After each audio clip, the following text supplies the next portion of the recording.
성경 말씀 두 군데서 보시겠습니다. 시편 133편 1절에서 3절까지, 그리고 요한복음 17장 20절에서 23절까지 같이 읽으시겠습니다. 시편 133편 먼저 읽습니다. 보라, 형제가 연합하여 동거함이 어찌 그리 선하고 아름다운고, 머리에 있는 보배로운 기름이 수염 곧 아론의 수염에 흘러서 그의 옷깃까지 내림 같고, 헐몬의 이슬이 시온의 산들에 내림 같도다. 거기서 여호와께서 복을 명령하셨나니 곧 영생이로다. 요한복음 17장 20절에서 23절 또 함께 읽으십니다.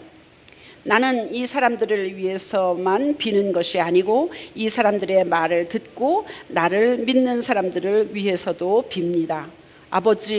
아버지께서 내 안에 계시고 내가 아버지 안에 있는 것과 같이 그들도 하나가 되어서 우리 안에 있게 하여 주십시오. 그래서 아버지께서 나를 보내셨다는 것을 세상이 믿게 하여 주십시오. 나는 아버지께서 내게 주신 영광을 그들에게 주었습니다. 그것은 우리가 하나인 것과 같이 그들도 하나가 되게 하려는 것입니다.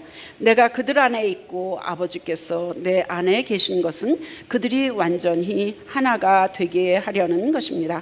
그것은 또 아버지께서 나를 보내셨다는 것과 아버지께서 나를 사랑하신 것과 같이 그들도 사랑하셨다는 것을 세상이 알게 하려는 것입니다. 아멘. 하나님의 말씀입니다. 오늘 설교의 제목은 하나 되게 하소서입니다. 하나 되게 하소서. 지지난주에 뉴저지에서 온 둘째 아들 가족들이 8일 동안 머물면서 저희 남편, 큰아들, 온 가족이 함께 파고사 스프링스를 다녀왔습니다. 그리고 거기서 2시간 떨어진 멜사버데라는 인디안 아메리칸들이 살았던 그런 곳을 돌아보고 왔습니다. 온 가족이 함께 모이니 얼마나 좋은지, 그리고 또 날씨와 모든 것들을 안전하게 지켜주신 하나님께 너무나도 감사한 시간을 가졌습니다. 그러면서 시편 133편을 생각했습니다. 다윗이 지은 걸로 알려져 있는 시편 133편은 형제들, 그 시편에서 말하고 있는 형제는 물론 혈육의 가족을 이야기하는 것보다는 훨씬 더 큰 의미의 이스라엘 백성 전체를 연합한 것, 그것을 이야기하고 그것을 또 찬양하고 그것에 감사하는 다윗의 시라고 알려져 있습니다. 다윗을 대적하는 사람도 많이 있었고, 다윗을 후원하는 다윗 편이 되어서 함께 있었던 무리들도 많이 있었지만, 하나님의 은혜로 증오, 질투, 대적, 불화, 미움 이런 것들이 다 어우러져서 오히려 화해하고 하나 된 모습, 그로 인해서 하나님께 영광을 올려드리는 그런 축복의 아름다움을 시편에서는 다윗이 노래하고 있습니다. 또한 2절, 3절에 보면 아론이 제사장으로 임명되어서 향기로운 기름이 그의 머리 위에 부어져서 수염을 타고 내려오는 그런 것이 마치 이스라엘에서 가장 높은 산 헐몬 산에서 이슬이 위에서 꼭대기에서 내려와서 쫙 내려오는 것과 비슷하다, 그런 걸 비유하면서 133편 2절, 3절에 이야기하고 있습니다. 왕이나 제사장이나 이렇게 큰 중요한 직책을 임명받거나 그렇게 할 때 이스라엘에서는 실제로 기름을 위에서 붓는 그런 제도가 있었습니다. 그래서 아론이 제사장으로 임명받을 때도 마찬가지로 기름을 위에서부터 부어서 내려오면 수염을 타고 내려오는 것이 헐몬산처럼, 그것은 바로 모든 은혜가 하나님께서 주시는 그런 사명, 그런 능력, 힘, 사랑 이런 것들이 이스라엘의 가장 높은 산이었던 헐몬 산에서 마치 이슬이 내려오는 것처럼, 비가 내려오는 것처럼 그렇게 비유하고 있습니다. 그래서 모든 은혜, 사랑, 힘 이런 것들은 위에 계신 하나님으로부터 내려오는 것이다 라고 우리는 생각할 수 있습니다. 다윗은 진정한 연합은 영적으로 하나 될 때에만 하나님과 깊은 유대감으로 인하여서 하나 될 수 있다라는 가능성을 시사하고 있습니다. 다윗은 이러한 사실을 성령의 영감을 통해서 직감했고 영적인 통일을 이룬, 단순히 군사들, 다윗을 대적하는 사람, 다윗을 편드는 사람, 이런 사람들과의 인간적인 그런 연합이 아니라, 인간적인 화해가 아니라 그 한 사람 한 사람을 향한 하나님의 은혜로 하나님과 하나 될 때에 비로소 사람들 사이에도 영적으로 통일되어 있을 때에 군사들끼리 또 백성들끼리 하나 될 수 있다라는 것을 이야기하고 있습니다. 그래서 하나 되게 하소서, 제가 제목을 그렇게 붙였지만 이 하나 되게 하소서는 예수님이 십자가에서 죽이시기 직전에 제자들을 위해서 간절히 기도하신 기도의 제목이었습니다.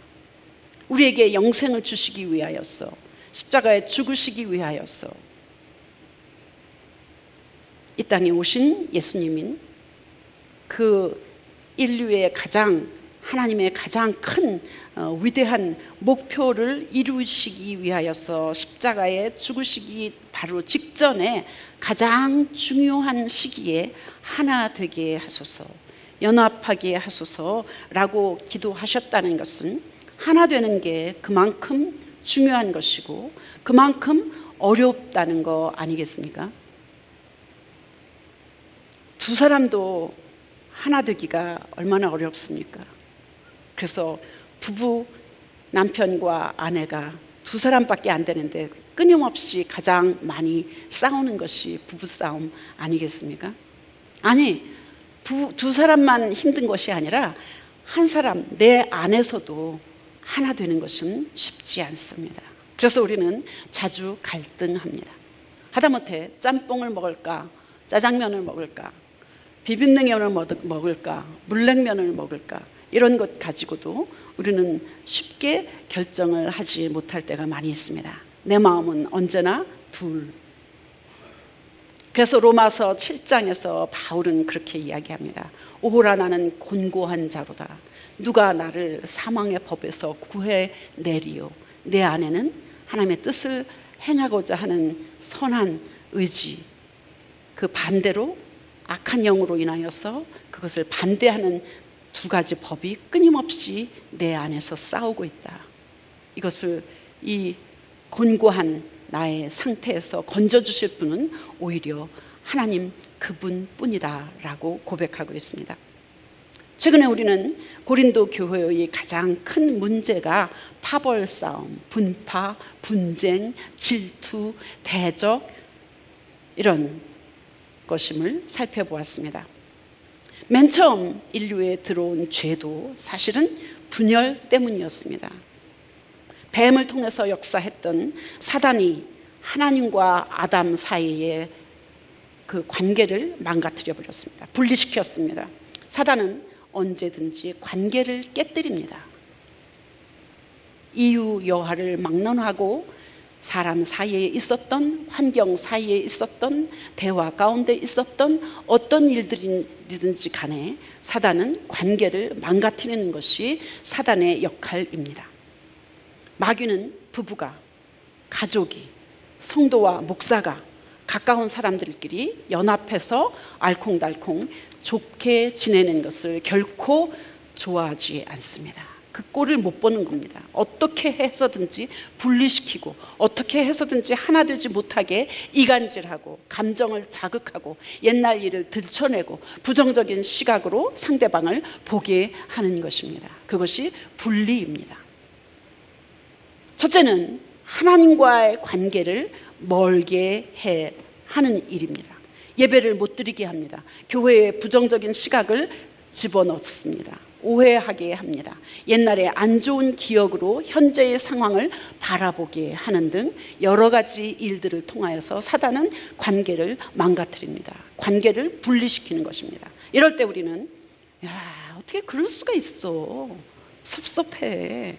나를 무시하지. 나를 무시하니까 그랬지. 오해하게 합니다. 의도를 왜곡해서 생각하게 합니다. 우리가 자주 속는 것, 우리를 속이는 것은 사단의 분리입니다. 이럴 때 감정에 의존하지 말고 하나님이 나를 어떻게 부르셨는데, 나는 누구인지, 하나님과의 관계, 나의 정체성을 다시 한번 생각해 보면 악한 영이 일하는 것이구나, 나는 속지 말아야지, 이렇게 생각할 수 있습니다. 맨 처음 아담도 하나님과의 관계가 분리되었던 것을 통하여서 죄가 들어왔습니다. 전혀 문제가 없었던 아담과 하와의 문제에 뱀이 개입했습니다.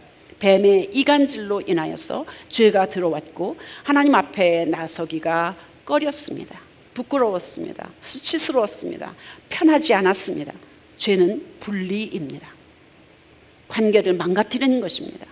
회복은 연합입니다. 십자가는 망가진 관계를 이어주는, 화해시키는 그런 직분을 가지고 있습니다. 그래서 예수님은 원수 되었던 우리들을 하나님 앞에 가깝게 갈 수 있도록 화해시켰습니다. 그래서 우리 예수 믿는 사람은 화해하는 직분을 하나님으로부터 받은 것입니다. 하나님과의 관계가 분리된 것을 십자가에서 예수님이 이어주신 것입니다. 로마서 10장에서 5장 10절에서의 말씀처럼 우리가 하나님의 원수로 있을 때에도 그분의 아들의 죽으심으로 하나님과 화해하게 되었습니다. 요한복음 17장 20절에서 23절 오늘의 본문을 보시면 예수님은 하나님을 계속해서 아버지라고 부르십니다. 친밀감, 가까운 관계 나타내고 있습니다. 여러분은 하나님을 아버지라고 부르세요?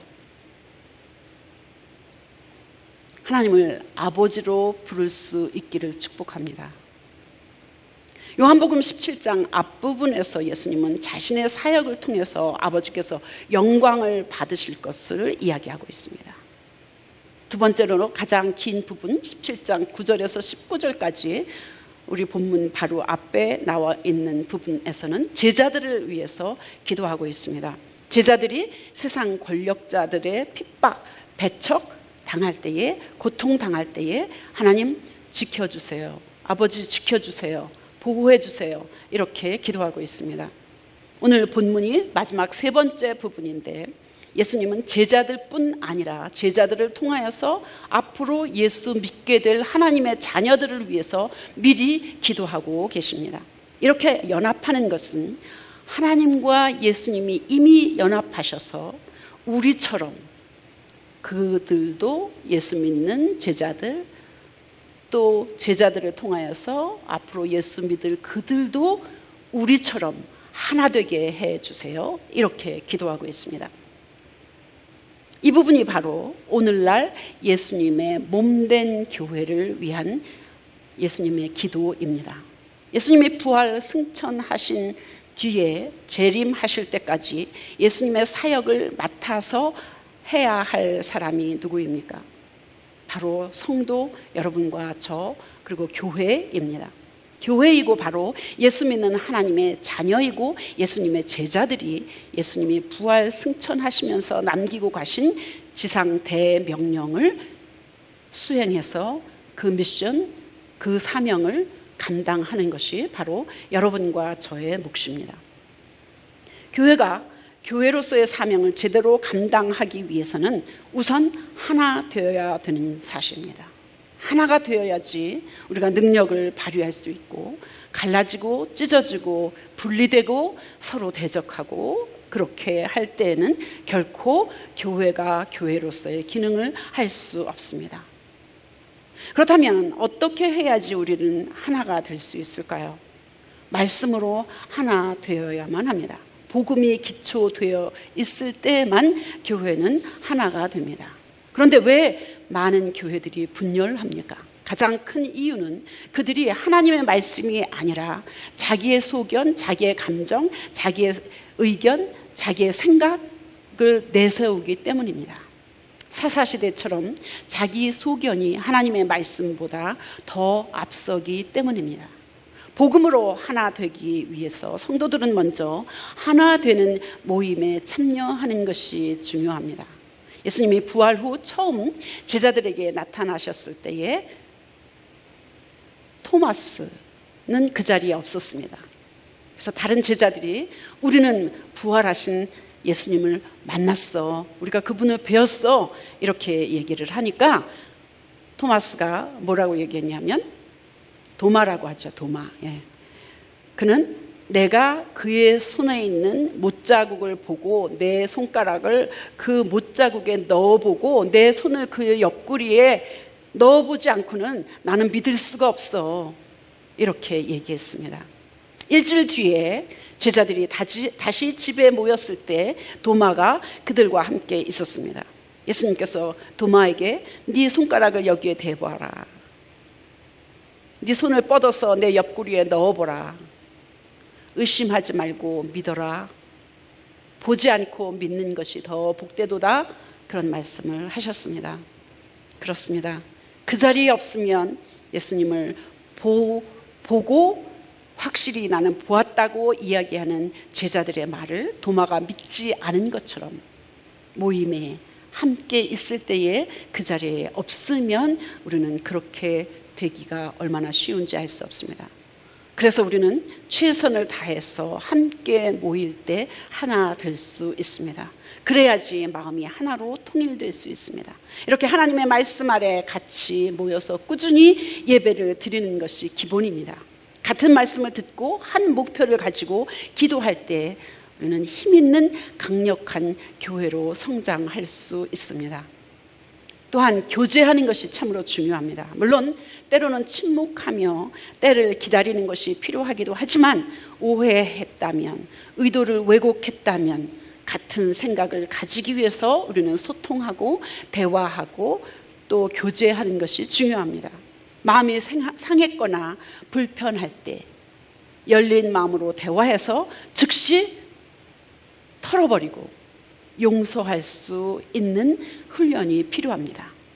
용서해야지 하나님과 하나 되고 서로 하나가 되기 때문입니다. 교회가 하나 될 때에 각자가 하나님과 하나 될 때 서로 한 마음, 한 생각, 한 목표일 때 우리에게는 놀라운 일들이, 놀라운 복이 일어나는 것입니다. 내게 주신 자도 나 있는 곳에 나와 함께 있게 해달라고 예수님은 기도하셨습니다. 이제 예수님은 십자가 죽음과 부활과 승천을 통하여 아버지께서 계신 곳에 아버지와 함께 계시게 될 것입니다. 지금 그렇게 계십니다. 이제 주님은 그 영광을 제자들을 통해서 믿게 된 앞으로의 신자들, 하나님의 자녀 될 그 사람들에게도 참여하게 해달라고 기도하고 있습니다. 믿는 자들을 끝까지, 예수님이 다시 오실 그날까지 보호해달라고 간구하고 계십니다. 아버지께서 창세전부터 나를 사랑하심으로 내게 주신 나의 영광을 그들도 보게 하시고 그렇게 되기를 소원합니다 라고 하신 이 말씀이 이루어지는 겁니다. 영광입니다. 예수님만 받으신 영광이 아니라 아버지께서 받으시는 그 영광뿐만 아니라 제자들에게도, 그리고 앞으로 그 제자를 통하여서 예수를 믿게 될 미래의 하나님의 자녀들까지도 영광을 받는 것입니다. 이것이 우리 구원의 최종 목표입니다. 우리의 구원은 창세전에 세우신 하나님 나라 계획 속에서 이루어졌습니다. 그때 예수님이 누리셨던 영광을 우리도 보고 누리게 된다는 하나님의 약속입니다.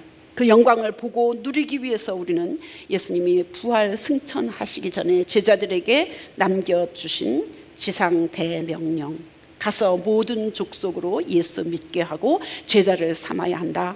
이를 위해서 먼저 우리가 거듭나고 살아나서 하나님과 하나 되고, 그리고 서로가 하나 되어서 사랑의 공동체, 말씀의 공동체, 예배의 공동체, 섬김의 공동체가 되어서 하나님의 구원 사역을 기쁨으로 힘차게 할 수 있기를 간절히 주의 이름으로 축복합니다. 기도하겠습니다. 찬송 384장 부르시겠습니다.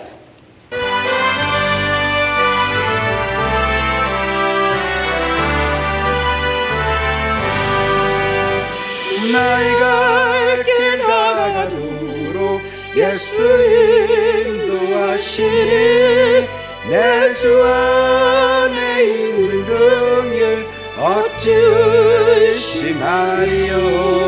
믿음으로 사는 자는 하늘 위로 받겠네.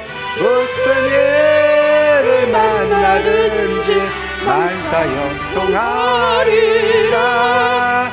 무슨 일을 만나든지 만사형통하리라. 나의 갈 길 다가도록 예수 인도하시니 어려운 일 당한 때도 족하는 애 주시네. 나는 심히 고단하고 영혼 매우 가난하. 나의 앞에 반석에서 샘물 나게 하시네. 나의 앞에 반석에서 샘물 나게 하시네. 나의 갈 길 다가도록 예수 인도하시니 그의 사랑 어찌 큰지 말로 알 수 없도다. 성령 감화 받은 영혼 하늘 날아갈 때에 영영 부를 나의 찬송 예수 인도하셨네. 영영 부를 나의 찬송 예수 인도하셨네. 아멘. 예수님이 기도하신 대로 우리도 기도합니다. 우리를 하나 되게 하소서. 하나님과 하나 되게 하시고 예수님과 하나 되게 하소서.